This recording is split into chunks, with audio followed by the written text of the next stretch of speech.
As a child, I had a very small world. My brother, my sister, and my mother. We grew up in a physically very dangerous place. Drug dealers, drug addicts, gang members, they were everywhere. But we had what would have been considered a normal life. It was just a normal life in a very bad place. By the time I got to school, that's when I realized that my mother was really struggling. My mother's highest salary in her entire life was $4,400. We went to Catholic school, and it cost $650 a year. So by the time I was 16, I realized that I had to do something fundamentally different, and the entire motivation was to make sure that I could get her out of the neighborhood that we were living in. And if you're good at math, what do? The career that paid the most money after 4 years of college was chemical engineering. I said, that's what I'm gonna become. And I started to apply to colleges. It was clear my mother was carrying the weight of the world, taking care of her kids. But she looked and appeared to me to be older than she was, or more fragile than she was. So my brother by this time had gone up to Syracuse University. My younger sister was a disaster. She was on drugs, and it was a disaster. And my responsibility was to make sure my mother didn't suffer much more. So I stayed close to home and went to college right up the street. Went to college right up the street from where I grew up. And it was the best decision I ever made. In undergraduate school, you get all of these placements. And the third summer, I worked at Xerox. And I went there and it was perfect. They were not concerned about how I looked. They were not highly concerned about how I spoke. I was rough, but I was really smart, and I worked really hard, and I was extremely organized. And they allowed me to practice what I had learned. Xerox was a perfect match for me. I was a perfect match for the company. They said, we want you to come to work for us, but we would prefer if you go to graduate school. So I said, sure. So I took the job, and that catapulted me. I've been in the company now for 7 or 8 years. They give me a business to run. They made me a vice president and general manager. From that, they literally said, we want you to go run this massive business.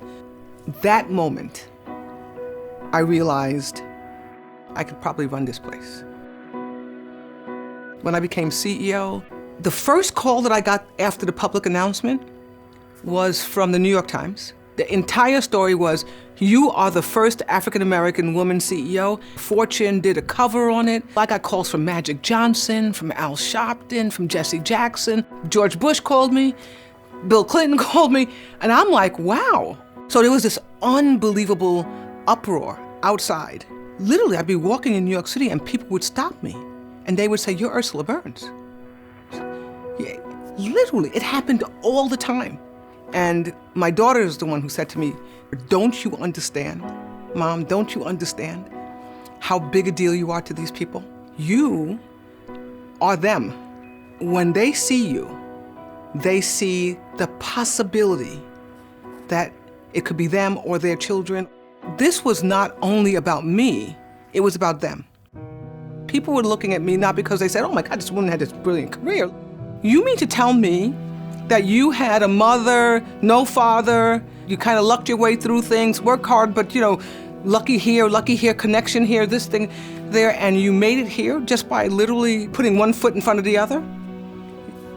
Yeah, and it's possible to get there. You don't have to hit it perfectly the first time. You just have to kind of understand that it's possible to be done and then work hard on getting it better. And that's one of the most amazing things about engineering. You're gonna get knocked down over and over and over again, but you have to pick something that you do that you love so much that you stand up every single time. You have to be passionate about it and stick with it. So this idea of grit, you gotta kind of do it. My mother's focus for our life was that we did a couple of things. Number one, she said this over and over and over again, it's one of my favorite statements.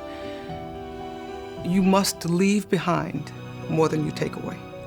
Second thing she said all the time was, where you are is not who you are. And remember that when you're rich and famous. And the third thing that she said all the time was, the world can't happen to you, Max. My middle name is Maxine, she would say all the time. The world can't happen to you, Max. You have to happen to the world. So my mother's assessment of me right now would be, jury is still out, but you're doing okay.